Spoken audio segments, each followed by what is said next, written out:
राजकीय बेरोजगारीच्या काळात हाताला काम देण्याचा आर्जव करणारे राष्ट्रवादी काँग्रेसचे नेते धनंजय मुंडे हे आता पुन्हा मंत्रिमंडळात स्थान मिळवण्याच्या मार्गावर आहेत। अन्न व नागरी पुरवठा खात्याच्या मंत्रिपदाचा राजीनामा दिल्यानंतर त्यांना एक मोठं आणि महत्त्वाचं पुनरागमन मिळण्याची दाट शक्यता व्यक्त होतीये। एवढंच नाही तर पुढील आठवड्यात त्यांना मंत्रिमंडळ शपथ घेण्याची सूचना समोर आली आहे अशी सुद्धा माहिती समजते। आता त्याबरोबरच आणखीन एक महत्त्वाची बातमी समोर येते ती अशी की एकनाथ शिंदे यांच्या गटातील आणखी एकाला मंत्रिमंडळात स्थान मिळवण्याची चर्चा आहे।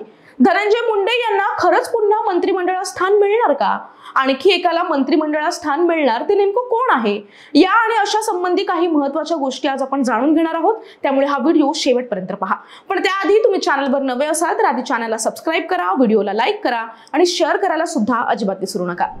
नमस्कार, मी शुभांगी, कॅमेरामागे आहे मनोज मांडवकर आणि तुम्ही पाहत आहात घेऊन टाक।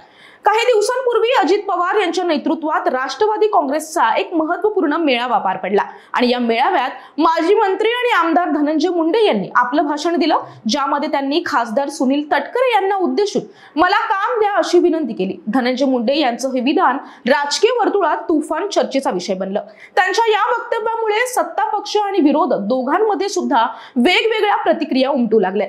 अनेक राजकीय विश्लेषकांचं मत आहे की हे विधान म्हणजे मुंडे यांच्या पक्षात पुनरागमनाच्या तयारीचा इशारा असू शकतो, त्यामुळे त्यावरून राज्याच्या राजकारणात नवीन वळण आणि धक्का निर्माण होण्याची शक्यता आहे। धनंजय मुंडे यांनी केलेल्या या विनंतीला अजित पवार यांनी सकारात्मक प्रतिसाद सुद्धा दिलाय, पण त्यांनी कोणती जबाबदारी देण्यात येईल हे काही स्पष्ट केलेलं नाही। पण मुंडे यांच्या या विधानावर करुणा मुंडे यांनी सुद्धा प्रतिक्रिया दिली आहे। त्यांनी धनंजय मुंडे यांच्यावर सडकून टीका केली असून अगोदर तुमच्याकडे जी 5,000 कोटींची प्रॉपर्टी आहे ती लोकांना वाटून टाका। बीडच्या जनतेनं तुम्हाला सहकार्य केलंय, आता लोकांना पैसे द्या, लोकांना गरज आहे असा सल्ला सुद्धा करुणा मुंडे यांनी दिलाय। बीडच्या मस्साजोग येथील सरपंच संतोष देशमुख यांच्या हत्या प्रकरणी धनंजय मुंडे यांच्या निकटवर्गीय वाल्मिक कराड यांना अटक करण्यात आली। त्यांच्या साथीदारांवर मकोका कायदा सुद्धा लागू करण्यात आला। वाल्मिक कराड हे मुंडे यांचे विश्वासू सहकारी असल्यामुळे संतोष देशमुख हत्या प्रकरणाच्या संदर्भात धनंजय मुंडे यांचा राजीनामा घेण्यात आला होता। अशा परिस्थितीत त्यांचं मंत्रिमंडळात पुनरागमन होईल अशी शक्यता कुणालाही गृहीत धरता येत नव्हती। मात्र आता अचानक त्यांच्या मंत्रिमंडळात परत येण्याच्या चर्चेनं राज्याच्या राजकारणात नवा उलटफेर घडवून आणलाय। याबरोबरच आता शिंदे गटाचे नेते तानाजी सावंत यांनाही मंत्रिमंडळात स्थान मिळणार असल्याची चर्चा सुरू आहे। मात्र तानाजी सावंत यांना मंत्रिमंडळात स्थान देण्यासाठी उपमुख्यमंत्री एकनाथ शिंदे हे त्यांच्या पक्षातील कोणत्या मंत्र्याचा राजीनामा घेणार याकडेच अनेकांचं आता लक्ष लागलंय। एकनाथ शिंदे यांच्या नेतृत्वाखालील महायुती सरकारमध्ये सार्वजनिक आरोग्य व कुटुंब कल्याण खात्याची जबाबदारी तानाजी सावंत यांच्याकडे होती। गेल्या विधानसभा निवडणुकीत भूम परंडा मतदारसंघातून त्यांनी विजय मिळवला, मात्र त्यानंतर त्यांना मंत्रिमंडळात स्थान मिळालं नव्हतं। यावरून ते नाराज असल्याच्या चर्चेंना सुद्धा उधाण आलं होतं। आता मात्र त्यांना मंत्रिमंडळात स्थान देण्याची चर्चा सुरू आहे।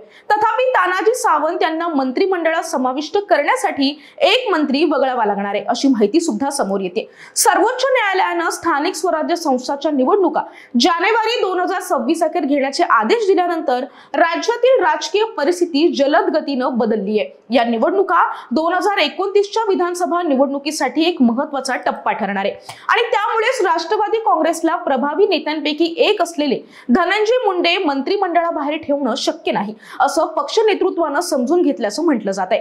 सूत्रांच्या माहितीनुसार उपमुख्यमंत्री अजित पवार यांनी पुढाकार घेत धनंजय मुंडे यांना मंत्रिमंडळात परत आणण्याचा निर्णय घेतलाय, त्यामुळे आगामी आठवड्यात मंत्रिमंडळ विस्तार किंवा बदलाची घोषणा होण्याची शक्यता आहे। मुंडे यांना मंत्रिमंडळात स्थान देण्यासाठी नरहरी झिरवळ यांना मंत्रिमंडळातून वगळण्याची चर्चा सुद्धा सुरू आहे। एकीकडे धनंजय मुंडेची तर दुसरीकडे शिंदे गटाचे नेते तानाजी सावंत यांची एंट्री आणि यात एकनाथ शिंदे यांना आपल्या एका मंत्र्याला नारळ देवा लागणार आहे, त्यामुळे एकनाथ शिंदे काय निर्णय घेणार याची चर्चा रंगली आहे। तर दुसरीकडे धनंजय मुंडे यांची एंट्री कधी होणार आणि जबाबदारी काय मिळणार याकडे सुद्धा सगळ्यांचं लक्ष लागून राहिले। हे सगळं काही राजकीय गडबड आणि दबावाचं प्रतीक असल्याचं आहे, हे नाकारता येणार नाही। त्यामुळे राज्यातील आगामी राजकारणाला एक नवं वळण नक्कीच मिळू शकतं।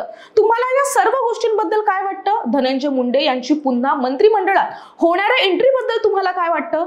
तानाजी सावंत यांच्यामुळे कोणाला डच्चू मिळेल असं तुम्हाला वाटतं? तुमचं मत कमेंट करून नक्की लिहा। व्हिडिओला लाईक करा, शेअर करायला अजिबात विसरू नका आणि हा व्हिडिओ तुम्ही शेवटपर्यंत पाहिला त्याबद्दल खूप खूप धन्यवाद।